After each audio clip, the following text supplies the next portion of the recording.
Hello guys, स्वागत है आपका सिटीजन जी चैनल पर। और आज आप देखने वाले हो 2016 में आई South Korean animated zombie movie Seoul Station का ब्रेकडाउन, जिसके राइटर डायरेक्टर हैं योन सांग हो, जो कि ट्रेन टू बुसान के भी डायरेक्टर हैं, क्योंकि ये मूवी ट्रेन टू बुसान का प्रीक्वल है, यानी कि उसके पहले की स्टोरी। ट्रेन टू बुसान के एक दिन पहले क्या क्या हुआ था वो इसमें दिखाया जाएगा। इंटरेस्टिंग बात यह है कि ये दोनों मूवीज 2016 में ही रिलीज हुई थी, वो मई में और ये अगस्त में, इसलिए ट्रेन टू बुसान फैंस के लिए ये मूवी मस्ट वॉच है। इसे आप Amazon प्राइम पर देख सकते हो। इस फ्रेंचाइज का आगे क्या होगा वो भी मैं आपको एंड में बताऊंगा। तो अब ज्यादा देर ना करते हुए जल्दी से स्टोरी स्टार्ट करते हैं।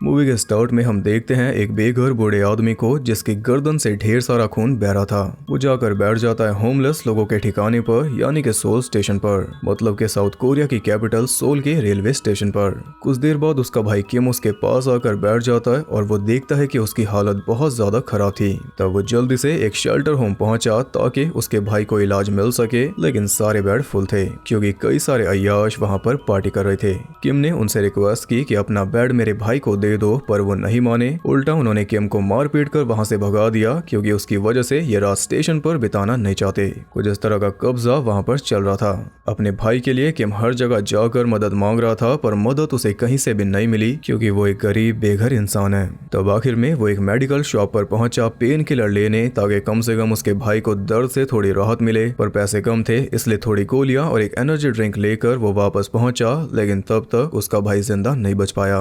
रोते हुए वो पुलिस को बुलाने गया, पर जब पुलिस वहां पर पहुंची तो उसका भाई गायब था। अब मरे हुए तो चलकर नहीं जा सकते, इसलिए पुलिस भी इसे मजाक समझकर वहां से चली गई। पर किम अब भी सोच में पड़ा हुआ था कि आखिर इसके भाई को हुआ क्या। इसके बाद हम देखते हैं हाईसुन नाम की एक लड़की को, जो अपने बॉयफ्रेंड कीवुंग के साथ एक किराए के रूम में रहती है। जब वो जागी तो कीवुंग गायब था, इसलिए वो उसे ढूंढने चल दी, लेकिन बाहर उसे मिल गई उनकी मकान मालकिन, जो किराए को लेकर उसे टोक देती है, क्योंकि काफी टाइम से इन्होंने किराया नहीं दिया। तो इससे हम समझ पाए कि पैसे इनके पास है नहीं। वो कीवुंग के पास पहुंची, जो कि एक इंटरनेट कैफे में बैठकर उसकी पिंपिंग कर रहा था, हिंदी में बोलूं तो दलाली कर रहा था। ये देखकर हाईसुन बहुत ज्यादा गुस्सा हो गई। वो कहती है कि मैं ये दोबारा नहीं करने वाली, यानी कि कीवुंग पहले भी इससे ये काम करवा चुका है पैसों के लिए, और इसे भी करना पड़ा था, क्योंकि जब ये अपने घर से भागकर जगह जगह भटक रही थी तब कीवुंग ने ही इसे सहारा दिया था। पर ऐसे सहारे का क्या करना। पूरी स्टोरी ये है कि ये वैश्यावृत्ति में फंस गई थी, फिर किसी तरह ये वहां से भाग निकली, और तब इसे मिला था कीवुंग, जिसने इसे फिर से इसी काम में डाल दिया। असल में कीवुंग एक कामचोर लेजी लड़का है जो मेहनत करना नहीं चाहता। तो अपने खर्चों में इसने हाईसुन को शामिल कर लिया, ताकि खर्चा पूरा करने के लिए वो अपनी बॉडी बेचे और इसे कुछ भी करना ना पड़े। एहसान का एहसान हो गया और काम का काम बन गया। दोनों तरफ से इसी की जीत है। वो हाईसुन को कन्विंस कर रहा था ये कहकर कि क्या तुम्हारी बॉडी इतनी कीमती है जो एक रात में घिस जाएगी? अगर है तो अब वापस घर मत आना। ये बोलकर वो तो चला गया, पर हाईसुन अपने डैड को याद करके रोती रही। उधर जो एड कीवुंग ने डाली थी वो सुग्यो नाम के एक आदमी को देख गई, और वो बेचैन होकर हाईसुन को ढूंढने चल दिया। वो सीधा कीवुंग के पास पहुंचा, और जाते ही उसने कीवुंग को पकड़ लिया, क्योंकि ये हाईसुन का बाप है, और वो बाप को ही उसकी बेटी की खूबियां बता रहा था। इधर किम हर जगह अपने भाई को ढूंढता फिर रहा था, और आखिर में वो उसे मिल भी गया, एक आदमी को कच्चा चबाते हुए, क्योंकि वो बन चुका था एक ज़ॉम्बी। उसने किम को भी लपेट लिया, और किम की चीख सुन ली हाईसुन ने, जो कि वहां से गुजर रही थी। तो अब हम देख चुके हैं सबसे पहला ज़ॉम्बी। उसके गले पर किसने काटा ये तो नहीं पता, लेकिन हाई चांसेस यही हो सकते हैं कि वो कोई जानवर होगा, क्योंकि अगर इंसान होता तो आउटब्रेक कब का फैल जाता जैसे अब फैलेगा। वो कोई अननोन बीमारी से ग्रसित जानवर हो सकता है, जिसने ओल्ड मैन को काटा, और ओल्ड मैन बना सबसे पहला ज़ॉम्बी। यहाँ से आउटब्रेक की शुरुआत हुई ट्रेन टू बुसान यूनिवर्स में, और आपको पता ही है कि इस यूनिवर्स में कोरिया के अल्ट्रा फास्ट ज़ॉम्बीज देखने को मिलते हैं। खैर हाईसुन के पास कीवुंग का फोन आ रहा था, लेकिन उसने काट दिया। तब ये दोनों पहुंचे घर पे, क्योंकि कीवुंग के मुताबिक हाईसुन घर तो आएगी ही, जबकि ये खुद उसे मना करके आया था, पर अंदर से इसे पूरा यकीन है कि वो वापस भी आएगी और अपनी बॉडी भी बेचेगी। उसके बाप को भी वो यही बता रहा था कि अगर मैं ना होता तो वो सड़कों पर ही मर जाती, मैं उसका गार्डियन हूँ। और ये बोलते हुए इसे जरा भी शर्म नहीं आ रही, जबकि उसका बाप इसी के द्वारा डाली हुई एड देखकर आया है। गार्डियन नहीं, इसे कहते हैं पिंप। उसके बाप ने कीवुंग को शुद्ध कोरियन में समझा दिया कि मुंह बंद करके रखेगा तो ज्यादा बेहतर होगा। वो बिल्डिंग के अंदर पहुंचे तो साथ वाले रूम में काफी शोर मच रहा था क्योंकि मकान मालकिन बन चुकी थी एक ज़ॉम्बी और किराए की जगह वो वसूल रही थी किराएदारों की जान। ये देखकर सुग्यो जल्दी से रूम में बंद हो गया, पर कीवुंग को थोड़ी खुजली थी इसलिए उसने दरवाजा खोल दिया और ऐसा करते ही मकान मालकिन उस पर टूट पड़ी। तब सुग्यो ने उसका हेड क्रश करके कीवुंग को बचाया, पर तब तक उसका पड़ोसी भी ज़ॉम्बी बन चुका था और उससे बचने के लिए दोनों बाथरूम में छुप गए, लेकिन दरवाजा तोड़ने में उसे ज्यादा देर नहीं लगेगी।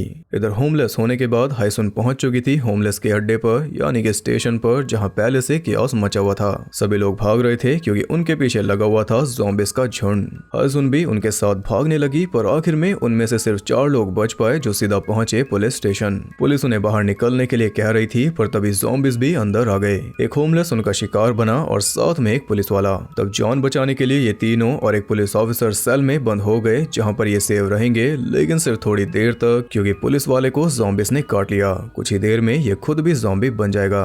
उधर सुग्यो बाथरूम विंडो से निकलकर पाइप्स के जरिए छत पर पहुंच गया और अब बारी थी कीवुंग की, पर उसकी बारी में ज़ॉम्बी अंदर आ गया, इसलिए जल्दबाजी में वो लटक गया। बेचारा, तो इसे मैं नहीं बोल सकता। खैर, किसी तरह खुद को काबू करके और सुग्यो की हेल्प से वो भी ऊपर पहुंच गया। उसने हाइसुन के पास फोन किया, लेकिन उसका फोन तो सेल के बाहर स्विच ऑफ पड़ा था। अब यहाँ से निकलने के लिए इन्हें सबसे पहले जाना होगा कार तक, जिसके लिए कीवुंग ज़ॉम्बिस का ध्यान बटाएगा और इतने में सुग्यो कार निकालेगा। अब इसके लिए कीवुंग राजी तो नहीं था, पर चॉइस भी उसके पास नहीं थी। मजबूरी में उसे जाना पड़ा, पर बीच में उसे मिल गया एक शराबी, जिसकी वजह से पूरा प्लान चौपट हो गया। ज़ॉम्बी शराबी को खा गए और अब अगली बारी थी कीवुंग की। कोई चॉइस ना पाकर सुग्यो भागा और एक ज़ॉम्बी से बचते हुए उसने किसी तरह कार निकाल ली। कीवुंग भी फंस चुका था, पर सही टाइम पर आकर सुग्यो ने उसे बचा लिया और दोनों रोड पर निकल पड़े। इधर पुलिस वाले ने बैकअप बुला लिया था, पर उसे लग रहा था कि ये तीनों ही इस सब के जिम्मेदार हैं। तब हाइसुन कहती है कि मैं बेघर नहीं हूँ, मुझे कुछ मत करना, पर उसके बिना चप्पल के पैरों को देखकर पुलिस वाले को यकीन हो गया कि ये भी होमलेस है। अब ज़ॉम्बी अपोकलिप्स में क्या ये हील पहनकर भागेगी? खैर, ये तो मजाक था, पर मेन पॉइंट यहाँ पर है बेघरों की पहचान और उनके प्रति नजरिया। भले ये विक्टिम है, पर सबसे पहला दोष इन्हीं के ऊपर जाएगा। अब एक मरा हुआ पुलिस वाला उनके सामने फिर से जिंदा हो गया, जिससे वो काफी कुछ समझ गए। ये ऑफिसर भी मरने वाला था, इसलिए ली नाम के होमलेस ने उसकी गन छीनने की कोशिश की, जिसके चलते उस ज़ॉम्बी ऑफिसर ने उसे पकड़ लिया, पर सर में गोली लगने से वो मारा गया। अब ये ऑफिसर इन तीनों के ऊपर भी गोली चला रहा था, इसलिए ली ने उसे मार मार के खत्म कर दिया और उसकी गन उठा ली हाइसुन ने, जो कि ली ने उससे छीन ली और देखा कि उसमें 2 ही गोली बची थी। तभी वो ऑफिसर फिर से जिंदा हो गया और उसने सीधा ही दूसरे होमलेस को काट लिया। तब ली ने उसके सर में गोली मारकर उसे शांत किया और तभी वहां पर आ गया बैकअप। ज़ॉम्बिस उन पर झपट पड़े, इसलिए मौका देखकर ये दोनों बाहर निकल आए। हाइसुन अपना फोन उठा रही थी और इसी चक्कर में वो होमलेस ज़ॉम्बी उसे काट लेता, पर ली ने उसे गोली मारकर हाइसुन को बचा लिया, इसलिए हाइसुन भी उसके पीछे पीछे चल दी। बैकडोर से दोनों बाहर पहुंचे, जहां पर उन्हें एम्बुलेंस में बिठा लिया गया और उन्हें ले जा रहे थे हॉस्पिटल। हाइसुन ने कीवुंग को फोन करके बता दिया कि मैं हॉस्पिटल जा रही हूँ, मुझे वहीं पर मिलना, और कीवुंग ने उसे बताया कि तुम्हारे डैड मेरे साथ हैं। इसी बीच पैरामेडिक उन्हें बताता है कि हॉस्पिटल पूरा फुल है क्योंकि बाइट मार्क वाले कई सारे केस आ रहे हैं, और ये सुनकर ली समझ गया कि हॉस्पिटल जाकर ये बचेंगे नहीं बल्कि मरेंगे। इसलिए वो गाड़ी रोकने को बोल रहा था, लेकिन ड्राइवर नहीं माना। तब उसने जबरदस्ती करके गाड़ी क्रैश करा दी और दोनों वहां से निकलकर पहुंच गए सबवे में। उन्हें बंद गेट के नीचे से निकलना था और पीछे से भाग कर आ रही थी एक ज़ॉम्बी लेडी। हाइसुन तो जल्दी से निकल गई, लेकिन ली फंस गया। वो लेडी उस तक पहुंच गई थी और तब जाकर उन्हें पता चला कि वो तो नॉर्मल थी, बस उसे बेघरों से नफरत है। उन पर थोड़ा चिल्लाकर वो चली गई और ये दोनों पहुंच गए टनल में, जहां से ये सेफली आगे बढ़ पाएंगे। हाइसुन कीवुंग को कुछ भी नहीं बता सकती क्योंकि सिग्नल वहां पर थे नहीं। उधर वो दोनों हॉस्पिटल पहुंच चुके थे। सुग्यो अकेला अंदर गया, पर अंदर तो ज़ॉम्बिस के अलावा कुछ भी नहीं था और एक ज़ॉम्बी ने पीछे से उस पर अटैक कर दिया। बाहर भी एक ज़ॉम्बी कीवुंग पर टूट पड़ा, लेकिन वो फंस गया सीट बेल्ट में। जब तक वो फ्री हुआ तब तक सुग्यो ने आकर उसे लेटा दिया और दोनों जल्दी से वहां से निकल गए। आगे उन्हें एम्बुलेंस भी मिल गई, जिससे वो समझ गए कि अब इन्हें खुद ही शहर को छानना होगा। एक ब्रिज पर पहुंचकर उन्होंने देखा कि पुलिस फोर्स एक गली की बैरिकेडिंग कर रही थी। इधर ये दोनों पहुंच चुके थे अगले स्टेशन तक, लेकिन वो भी ज़ॉम्बी से फुल था। आगे बढ़ते हुए वो बाहर निकले और बाहर निकलते ही हाइसुन ने कीवुंग को फोन करके अपनी लोकेशन बता दी, पर ज़ॉम्बिस उनके पीछे थे, इसलिए उन्हें भागना पड़ा।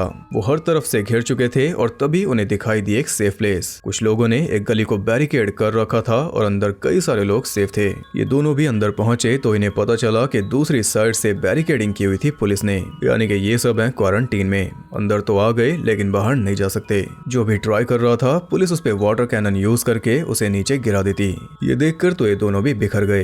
तभी दूसरी साइड पहुंच गए वो दोनों जो हायसुन के पास जाना चाहते थे, लेकिन पुलिस ने अलाउ नहीं किया। सुग्यो वहाँ के इंचार्ज से भिड़ गया, लेकिन इससे कुछ भी नहीं होने वाला। वो कहता है कि यहाँ से चले जाओ, हालात अब बिगड़ेंगे क्योंकि वहाँ पर आ चुकी है आर्मी। मार्शल लॉ लग चुका है, यानी कि वाटर कैनन खत्म, अब सीधा गोली लगेगी। और इसका सबसे पहला एग्जाम्पल बना ली। जैसे ही वो बस के ऊपर चढ़ा, उसे गोली मार दी गई। इधर ज़ॉम्बिस ने गली के एक गार्ड को काट लिया था, इसलिए अंदर भी इन्फेक्शन फैल गया। और ये देखकर एक गार्ड वायर्स की मदद से एक बिल्डिंग पर चढ़ने लगा, तो उसे देखकर हायसुन भी उसके पीछे चल दी, पर वो बीच में ही लटक गई थी, इसलिए गार्ड को वापस आना पड़ा उसकी हेल्प करने के लिए, क्योंकि ज़ॉम्बिस ने उसके पैर को नोच लिया था। वो उसे नीचे खींच लेते अगर वो गार्ड उसे ना बचाता, पर इस चक्कर में ज़ॉम्बिस ने उसे ही नीचे खींच लिया और वो मारा गया।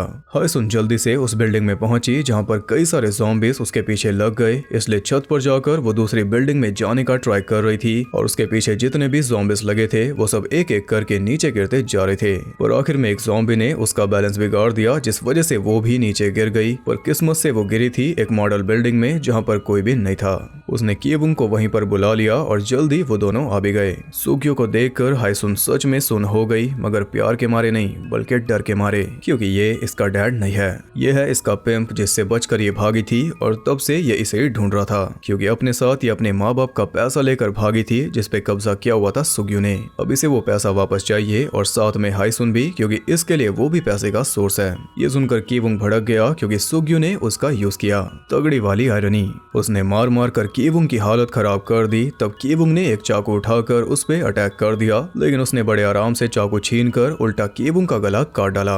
ये देखकर हायसुन भागी, लेकिन सुग्यो ने उसे ढूंढ लिया। वो उसे बताता है कि तुम घर जाना चाहती हो, पर तुम्हारे घर पर कोई है नहीं, क्योंकि तुम्हारा बाप भी तुम्हारी तरफ भाग गया। अब वो उसे असॉल्ट करना चाह रहा था, लेकिन बीच में ही वो मर गई। सुग्यो ने सीपीआर देकर उसे जिंदा करने की कोशिश की और वो जिंदा हो भी गई, लेकिन एक ज़ॉम्बी बनकर। पैर पर लगे उस स्क्रैच की वजह से उसने सुग्यो के चीथड़े कर दिए, जिससे वो सच में सूख गया। और फिर हम देख पाए पूरे शहर की हालत जो कि आर्मी के कंट्रोल से बाहर है। इसी के साथ ये मूवी हो गई एंड, और इसके बाद से स्टार्ट होती है ट्रेन टू बुसान। आखिर में जो ट्विस्ट आया वो सबसे बड़ा टर्निंग पॉइंट था, क्योंकि तब हमें पता चला कि असल में हायसुन के रखवाले नहीं बल्कि उसके दोनों पिंप उसे ढूंढ रहे थे, उसे फिर से नर्क में डालने के लिए, जबकि हमें लग रहा था कि ये उसे नर्क से निकालेंगे। हालांकि किएबुंग को इसके बारे में नहीं पता था, पर काम तो उसका भी वही था। वो सुग्यो से अलग कैसे हो सकता है। खैर, $5,75,000 के बजट में इसने कमाए थे $2 मिलियन से ज्यादा। अब इस फ्रेंचाइज का फ्यूचर कुछ ऐसा है कि ट्रेन टू बुसान का हॉलीवुड में रीमेक बन रहा है द लास्ट ट्रेन टू न्यूयॉर्क के नाम से, जिसके प्रोड्यूसर्स में से एक हैं जेम्स वॉन। आप जानते ही हो कि हॉलीवुड अंधा पैसा लगाएगा, पर जो वो करना चाह रहे थे वो तो अब नहीं होगा, क्योंकि जब ये रीमेक अनाउंस हुआ था तब American Janata train to Busan के बारे में नहीं जानती थी, इसलिए मेकर्स ने सोचा था कि रीमेक बनाकर वो छा जाएंगे। पर बीच में आ गया कोविड, जिसकी वजह से सिर्फ अमेरिका नहीं बल्कि पूरी दुनिया ने ट्रेन टू बुसान देख ली। इंडियन मार्केट में तो ज़ॉम्बी मूवी का मतलब ट्रेन टू बुसान ही चल रहा है, इसलिए जो सोचा था वो तो अब नहीं होगा। ट्रेन टू बुसान एक वर्ल्ड वाइड कल्ट क्लासिक बन चुकी है, इसलिए फिर भी देखते हैं कि रीमेक कैसा बनेगा। इसके अलावा पेनिनसुला का भी सीक्वल आएगा, जिसके राइटर हैं योनसांग हो। उसके बारे में अभी कोई जानकारी नहीं है, और ट्रेन टू बुसान 2 का तो अभी दूर दूर तक कोई नामो निशान नहीं। फिर भी ये यूनिवर्स फैल रहा है। तो ये थी इसके फ्यूचर की जानकारी। अगर आप चाहते हो कि मैं ट्रेन टू बुसान को भी एक्सप्लेन करूं और आपको कई सारे डिटेल्स और फैक्ट्स बताऊं, तो उसके लिए टारगेट बड़ा होगा। आपको करने होंगे 2000 कमेंट्स, वो भी जेन्युइन, कोई स्पैमिंग नहीं। बाकी अगर वीडियो पसंद आई तो लाइक जरूर करना, और अगर आप और कोई एनिमे हॉरर मूवी का ब्रेकडाउन देखना चाहते हो तो कोई अच्छी मूवी आप मुझे रिकमेंड कर सकते हो, क्योंकि मैंने तो कोई भी नहीं देखी। बाकी ऐसी और इंटरेस्टिंग वीडियोस देखने के लिए चैनल को सब्सक्राइब करके बेल नोटिफिकेशन को ऑल पर सेट कर लो, ताकि नोटिफिकेशन हर हाल में आप तक पहुंच जाए। और ज्यादा कनेक्टेड रहने के लिए आप मुझे इंस्टाग्राम पर फॉलो कर सकते हो, वहाँ आपको बहुत कुछ जानने के लिए मिल जाएगा, और साथ ही बाकी जगहों पर भी जिनके लिंक्स आपको मिल जाएंगे नीचे। मैं मिलूंगा आपसे अगली वीडियो में, तब तक के लिए सबको बाय।